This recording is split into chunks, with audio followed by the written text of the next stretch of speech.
ইসলামী ছাত্র শিবির কোনো girlfriend boyfriend তৈরি করে না।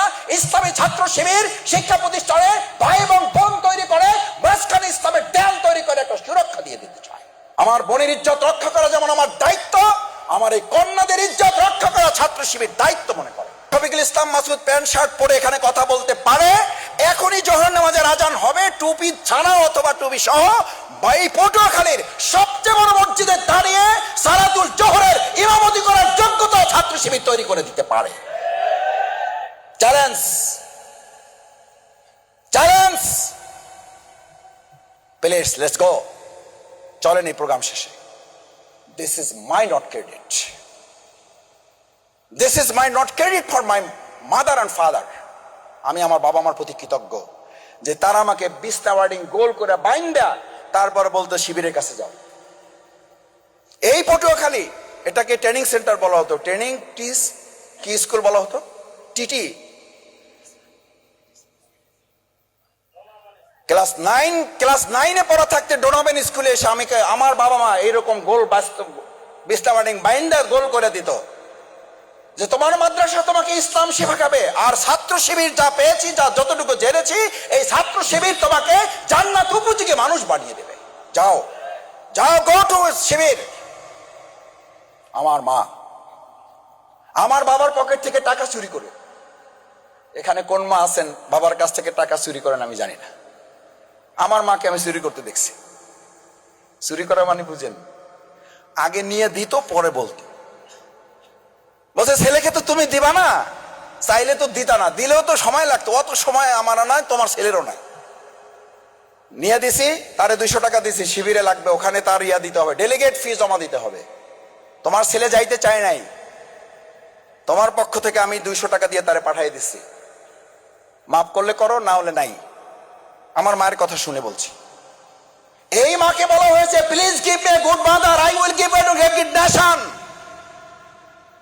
আমাকে ভালো মা দাও, আমি একটা ভালো জাতি, একটা ভালো দেশ, একটা ভালো রাষ্ট্র উপহার দেব। আমার মায়েরা যারা, আমার কন্যারা যারা আছো, এরকম একটা ভালো মা হওয়ার জন্য ইসলামী ছাত্র শিবির তোমাকে আজকে সিদ্ধান্ত নিতে অনুরোধ করছে।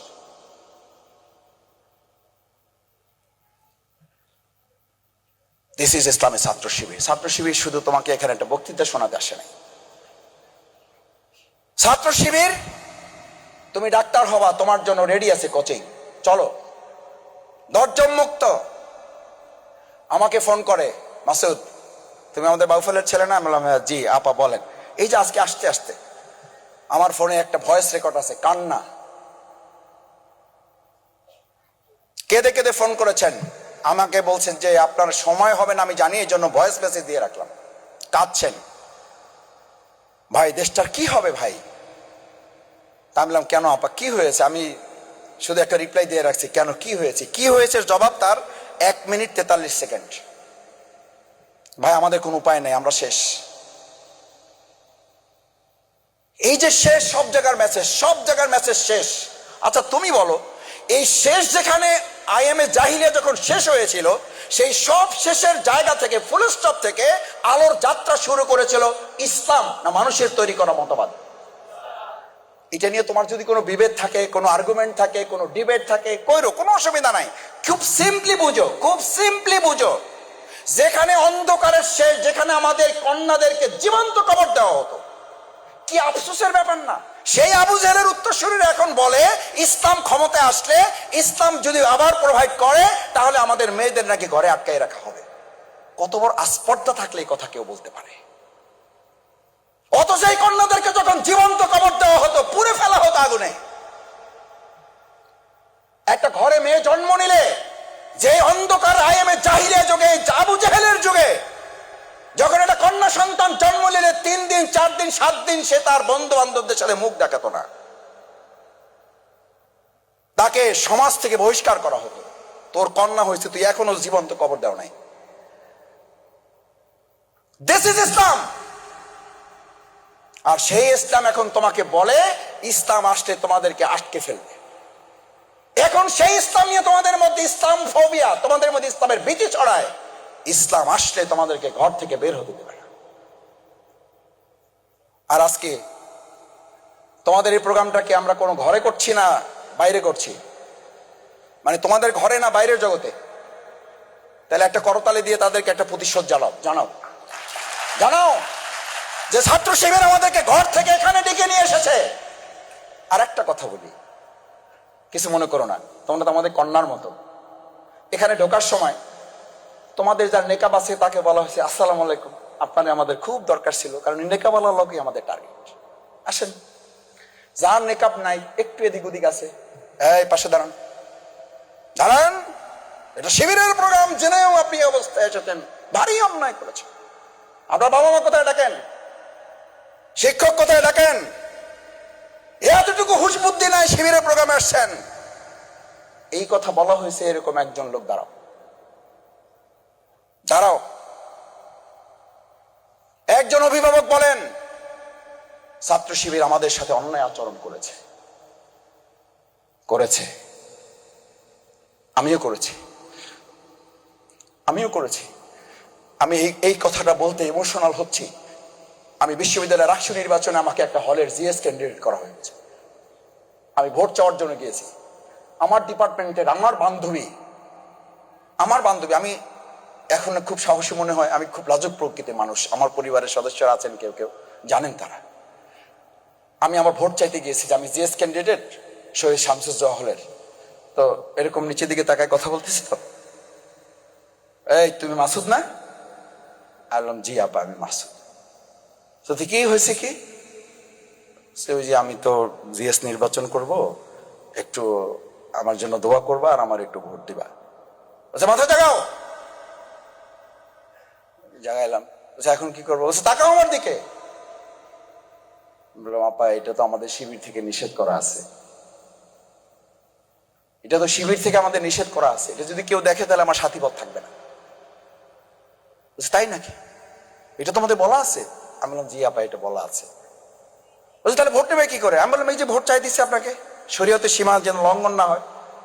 কারণ এটা তো শুধু শিবিরের নির্দেশ নেই, এটা আল্লাহ রসুলের নির্দেশ। একবার কারো দিকে, আমাদের বোনদের, আমাদের মায়েদের, এরকম যারা কন্যা সন্তান তাদের দিকে যারা শরীয়তের দৃষ্টিতে তার জন্য জায়েজ নেই, একবার তাকালে আল্লাহ মাফ করবেন। দ্বিতীয়বার তাকানোটা মাফ করবেন না, শুধু বলা হয় যে ওই যে তাকানোটা শফিকুল ইসলাম মাসুদের না, তাকানোটা ইবলিসের। কার? আচ্ছা এটা জামাতের কথা, এটা শিবিরের কথা। কার কথা? প্রিয় নবী মুহাম্মদুর। আচ্ছা এইরকম ইবলিস ঢাকায় আছে, পটুয়াখালীতে তো নাই। যে একবার তাকানোর পর দুইবার তাকানোর মতো আল্লাহর ওলি এই সমাজে আর পাওয়া যাবে না। শুধু একবার কোন রকম তাকায়, আর চোখ ফিরায় না, কারণ একবার যায়। চোখ ফালাও না কেন? ফালাই এরপর কি করবো? এরপর তো ইবলিস হয়ে যাবো। একবার যেমন তাকান দিছে, ওর মধ্যে যে ইবলিস ঢুকে গেছে, ওই হুঁশার তার নাই। আমার অভিভাবক বৃন্দ, আপনাদের কষ্ট বাড়াতে চায় না। বাংলাদেশ ইসলামী ছাত্র শিবিরে ইবলিসপনা থেকে একজন যুবককে বাঁচানোর জন্য আমাকে যখন এই কথা বলেছে, আমি যখন বললাম আপা আমি যদি আপনার দিকে তাকাই, আমি আপনার ভোট নেব না, আমি আপনার ইজ্জত নেব, আমার এটা ভিডিও ক্লিপে ভাইরাল কথা আছে। আমি যদি চোখ দিয়ে আপনার দিকে তাকাই, আপনার দৃষ্টির দিকে তাকাই, আপনার চেহারার দিকে তাকাই, আপনার শরীরের দিকে তাকাই, ইসলাম বলছে আমার মধ্যে কুপ্রবৃত্তি আমাকে সব সময় দাবিত করে।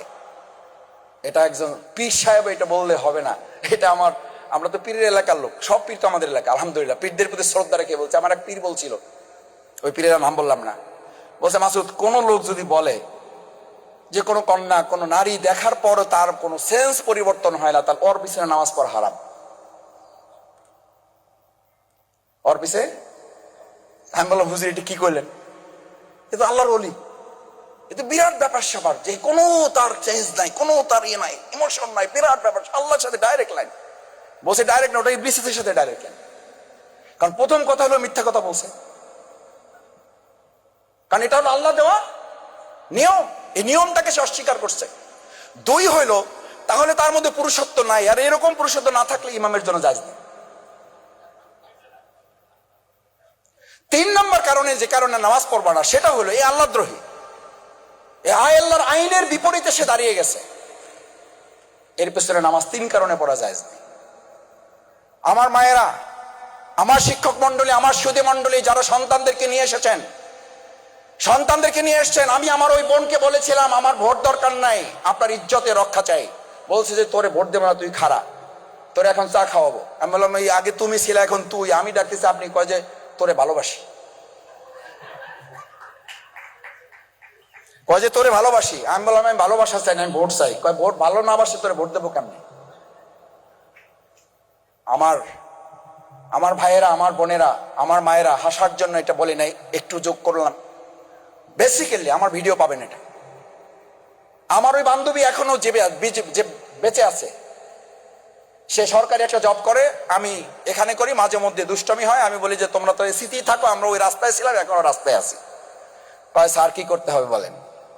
এমন হে মনে করছে আমি এমপি মন্ত্রী টন্ত্রী হয়ে কি যে একটা করে আলাপ। কয় যে স্যার কি করতে হবে বলেন? আমি কিছু করতে হবে না। ওই সময় একটা ভোট দিতে চাইছিল, দিতে পারো নাই, কারণ পরে রাষ্ট্রীয় নির্বাচনটা বন্ধ হয়ে গেছে। বলেছে এই কারণে, সে তখন বলেছিল তোরে ভালোবাসি, শুধু তোরে ভোটও দেবো, তোরে ভালোবাসি, কারণ যে আমার ইজ্জতের সুরক্ষা দেবে সেই হচ্ছে আমার ভাই, তাকেই ভালোবাসা। ইসলামী ছাত্র শিবির কোন গার্লফ্রেন্ড বয়ফ্রেন্ড তৈরি করে না। ইসলামী ছাত্র শিবির শিক্ষা প্রতিষ্ঠানে ভাই এবং বোন তৈরি করে, মাঝখানে ইসলামের দেয়াল তৈরি করে একটা সুরক্ষা দিয়ে দিতে চায়। আমরা ভাই বোন, আমার বোনের ইজ্জত রক্ষা করা যেমন আমার দায়িত্ব, আমার এই কন্যাদের ইজ্জত রক্ষা করা ছাত্র শিবির দায়িত্ব মনে করে।